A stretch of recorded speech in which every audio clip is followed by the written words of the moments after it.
Bonjour la famille, bonjour, bonjour, bon matin, coucou la famille, j'espère que vous allez bien, coucou, coucou la famille, voilà, bonjour, bon matin, bon matin, bon matin, bon matin, bon matin, j'espère que vous allez bien, moi aussi je me porte très très bien, voilà, coucou, bonjour à tout le monde, bon lundi, bon matin, j'espère que vous allez bien, moi aussi je me porte très bien, en tout cas, Bande Konanga, c'est que je vous demande premièrement, likez, mission, partagez, likez, mission.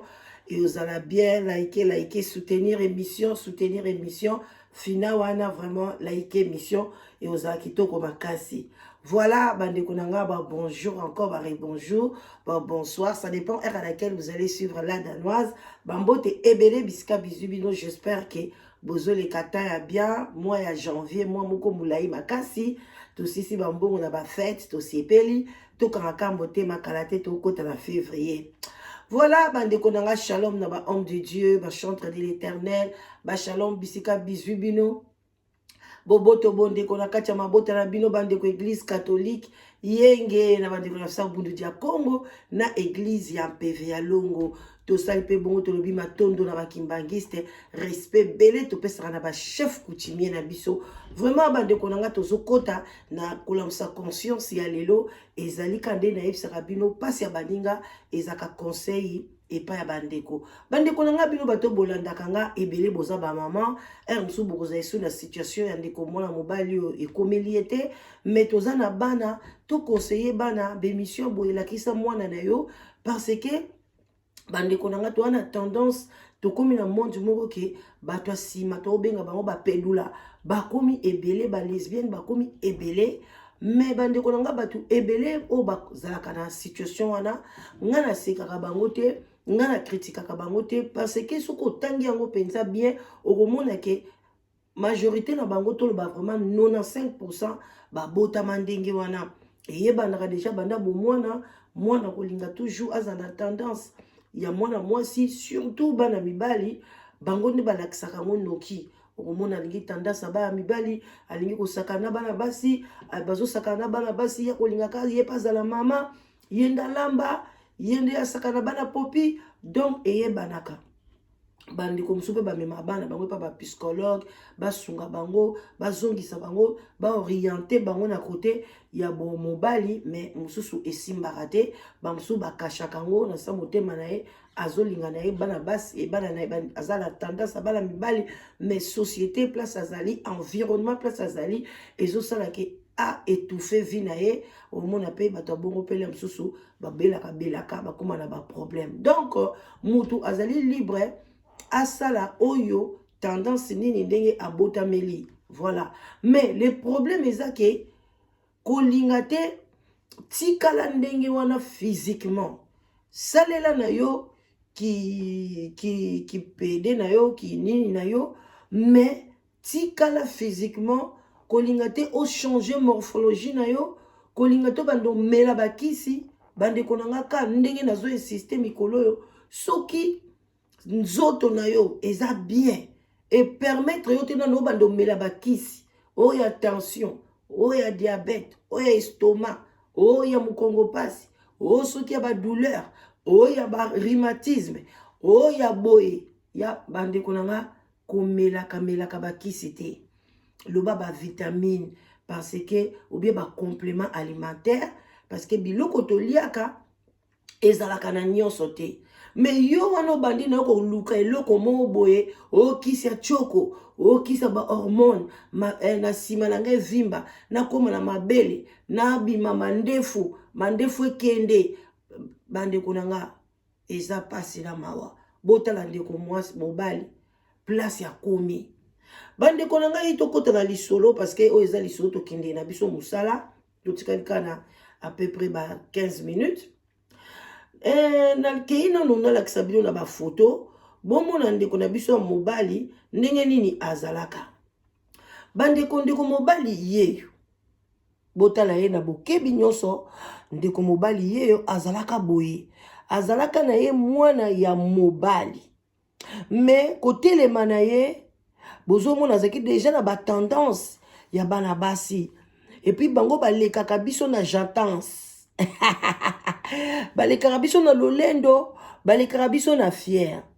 Alors ndeko na biso amoni moyen te akei kokumikomisa mwana mobali. Pardon, akomisi mwana mwasi ye wana na kote boye. Akomi mwana mwasi akataki sexe na yete, me bandeko nanga asalisaki to sote na ba photo o musu azobela yeyo aye kokoma mwana mwasi. Ameli bakisi ya choko, yeyo ameli bakisi ya ba hormone masoko ebimi, akei basali ye BBL basali ye batie ba tendance nyonso.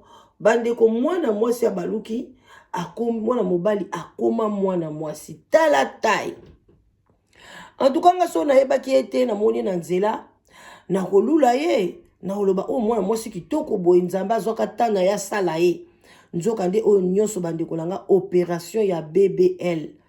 Alors akoma ki condamné botala vraiment tala mwana mwasi kitoko influenceuse ya munene bandeko nanga na TikTok. Influenceuse ya munene na kati ya TikTok. TikTok nde makambo libuluma nzengele.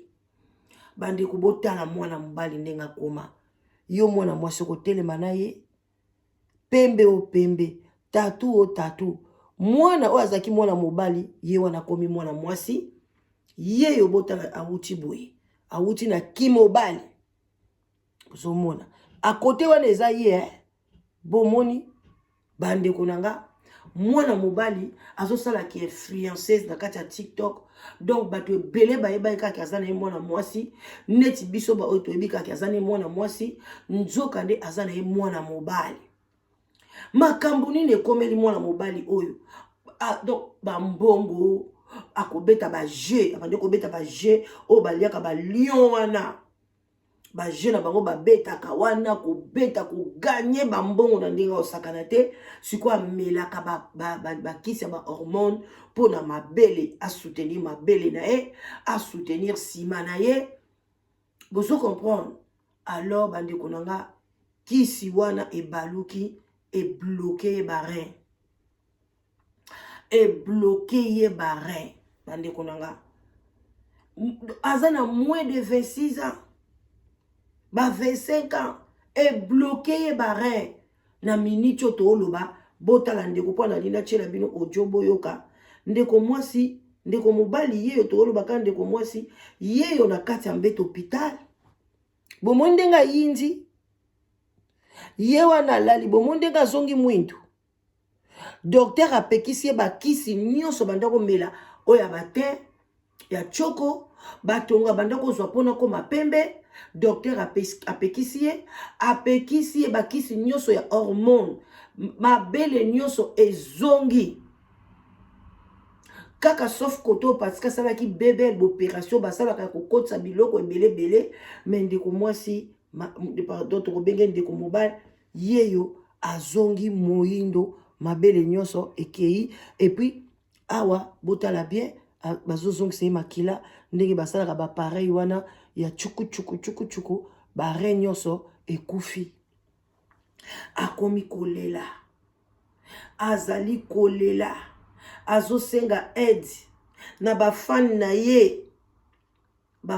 ye azosenga aide yeyo alali na mbeto hôpital bomoni tala pembeni a côté za ye me botala leo na mbeto hôpital azolela pasi bosunga ngai tala ndenge nakomi bandeko nani atindaki yo bino nde bafani ya buzoba conseil nini mwana mobali oyo apesaka na mokili oyo bino bokoma bafani na ye bopesaka ba lion ba train ba nini na kati ya TikTok bakadwa minene bandeko bana mibali ya boye basimba bakisi yango bakangaka bino na bakisi eza pamba te elobi Ken Piana bino ba musicien bozora ba kombo na biso botiaka ngo na se ya mai bopesaka ngo esika moboye tokomaka neti tokumisaka bino mais en retour bopesaka biso eloko te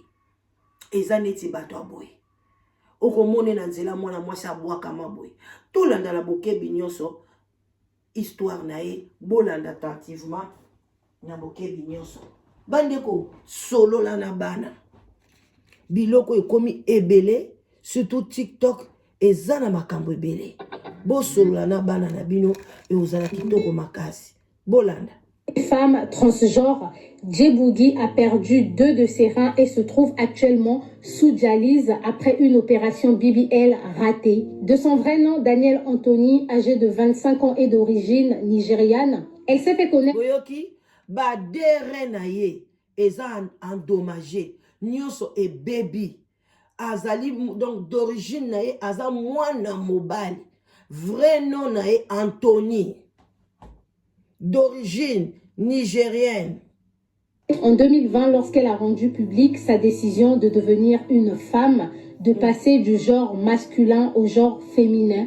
Et depuis, la jeune femme a subi beaucoup d'opérations, de la transformation de sa morphologie jusqu'au changement de son sexe. Djebougi ne s'arrête pas, je vous ai dit que lorsqu'on commence avec le BBL, ça ne s'arrête plus. Et récemment, donc le 30 octobre 2023, elle est repartie dans sa clinique pour refaire... Bandeko. Donc, alongwa mwana mwasi na 2020 a publié que ya a komi na longwe mwana mobali a komi mwana mwasi ngana kanse kuto garda sexe na nzoka na sexe nyonso asala opération a changea a komi ko sala BBL eza opération o balongolaka ba graisse ba tioboye babi soko bandi opération wana esuka kate o bando zonga kaka kuna ba bongisa eloko boye bomona kango pa Michael Jackson bango bata liboso babandaka kobongisa zolo boye na boye yaya oyo eza original nde toyebisaka bino te na yo original eza original yaya soki kolukika mafuta bien yayo kozala na kimia vi na yo original eza original kolata vi ya bato ya pasi fo melaka bakisi fo zongaka epa badokter fo nyokwamaka boye bamama bosolola na bana. Parce que bino na sule baoba, bino ba maman mtu bolandanga ebele bolandanga boleka 40 ans. Bo sala isu makambo te. Mais bano to boti sikoyo. Mwana aza soli na 25 ans, aza parmi bano biso to botati. Tiko soko ba solo ka na bien. Alongola ka complexe. Surtout complexe. Si vous avez des réseaux sociaux, il y a un jeep, il y a une voiture, il y a une terre qui toko, il y a un lula, nous avons un mobile. Tolanda. Une lipo 360 et un BBL. Malheureusement, cette fois-ci, après l'opération, ça s'est très mal passé pour elle. Après l'opération, le docteur lui a annoncé qu'elle avait un petit problème au niveau de ses reins. Elle avait eu une infection au niveau des reins et notamment quelques petites blessures. Il lui a demandé d'arrêter de prendre les médicaments qu'elle prenait pour des hormones. Ensuite, elle a été transférée dans une autre clinique. Après le transfert, elle a été abandonnée à elle-même et le médecin a refusé de prendre en charge tout ce qui concernait ses frais de santé. Le 1er novembre, son amie Jennifer Lovett va déclarer sur les réseaux: à ce stade, Djebougi a besoin d'une greffe de rein. Nous avons prié et souhaité que cela n'arrive jamais, mais ça y est. Et il y a 3 jours, Djebougi elle-même a fait une sortie dans une vidéo live en pleurant et elle disait qu'elle a besoin d'une aide financière, qu'elle était à bout, elle a dépensé tout son argent. Elle est sous dialyse et elle dépend d'une sonde pour uriner. Elle ne sait pas si elle va retrouver sa santé ou encore si elle pourra éventuellement avoir une greffe de rein. Enfin, Djebougi en détresse a demandé une aide financière à son public. Elle veut que la vie lui redonne une seconde chance, étant donné que sa famille compte sur elle. Elle est celle qui s'occupe financièrement de ses 4 frères et sœurs. Rappelons que Djebougi a toujours été en compétition avec Bobrisky. Est-ce que c'est cette soif de pouvoir et de célébrité qui lui a poussé à prendre autant de risques? Ça, on ne le sait pas. Tout ce qu'on peut lui souhaiter, c'est une bonne chance. Sur ce, prenez soin de vous et surtout faites attention à vous. Alors toi, je crois que tu as suivi. Voilà. Bolandi on a boké binyo so bande konanga. Ndenge ndeko na biso mobali akomaki mwana mwasi. Ndenge akeko sa ba opération na ye. Ndenge ami bebisi ya mimonaki ke ami bongisi. Bande kona bandi ko chite. Botala bino mo bolandi on a boké binyo so. Azolela, albi basunga ye. Akende ki so pas docteur na ye. Ake kuna parce que akomi na ba problème akomi ko suba makila ba pota esali na barin era komi kuna docteur alobi non non non oh arrêtez ba kisi nyoso zomela ba transférer na hôpital mosusu opération ratée bande kunanga tango bazolinga ba buko bassin e bima tala forme na bango nde ekomaka mis oyo fo evimbe mataboy yaya barezaka awo barezaka bakutu yaya biloko ekoninga na yo pamba oyo eza nzoto apamba oyo ekopola eloko nini olingi okomisa ngo na mokili oyo ekoma lokola eloko moko soki ya ndenge nini alors que lobi ekopola alors que elingaka batapotage te toza nde toza boyeko bankoba baleki biso na makasi banyama ebele soki otali poso na bango otali musu poso ya ngombe balongolaka ngo ti na bantaba balongola baposo wana poso makasi metele biso ndenge ezaka petepete zwaka mai ya moto tya mbela moko evimbi toza na biso nzoto makasi te nzambe apesa biso kaka toza na esprit toza na âme toza na intelligence na sagesse toloba bien mais à part ça banyama baleki biso kutuna makasi nyama soko zwi poso encore ya ngando baosalela yango bachaussure même ikutu ya lézard mais biso poso o baosalela yango chaussure nini olata même pas journée moko epasuki po toza makasi te toa sensible mais tooluka makambo ya minene oyo ekobebisa vie na biso botala ndeko mobali azalaki mwasi na 2020 aye pe pa bafani na ye a décidé azaki mobali pardon fo akoma mwasi akomi mwasi olie amelaka ba hormone non akesa l'opération oyo esimbi te est-ce que bandeko nanga soka sukaki na ye ata boye elingaki esala ye nini bandeko eza pasi komona mwana mobali boye nalobi non bamama tolamuka tosunga bana na biso mpona ya kitoko te botala mwana mwasi ndenge akomi mwana mobali botala tai botala bomo ndenge akomaki bomoni na suka ndenge azolela bomoni ndenge azolela azosenga na famille na ngai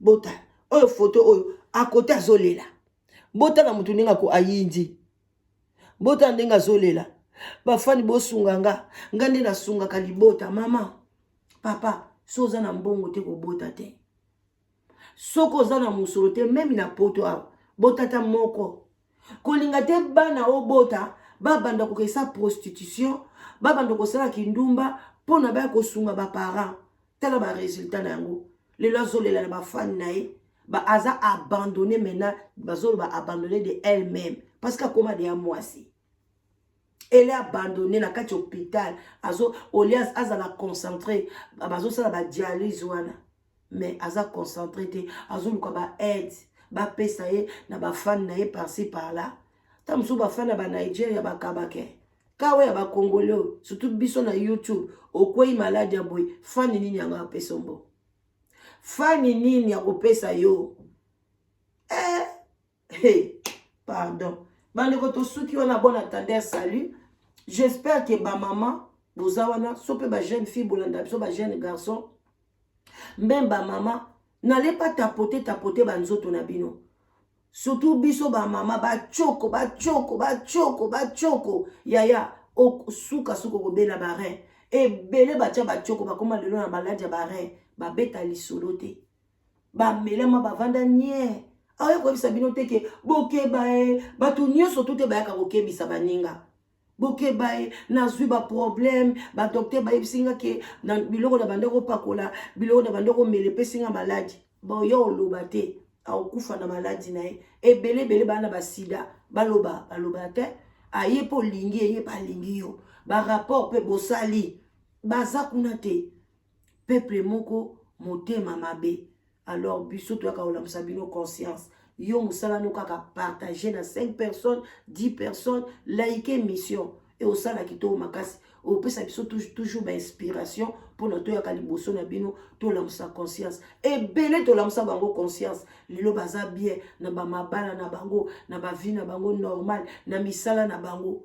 musala papa musala mama yo tala yango kinda musala te telema luka musala 2024 mutu nyoso alia mbongo ya musala na ye ezalaka kitoko kolia mbongo ya musala na ndenga mukete oba oluka musala bonne chance ba oba okende musala bon service, des gros bisous, bye bye to sololi to monani.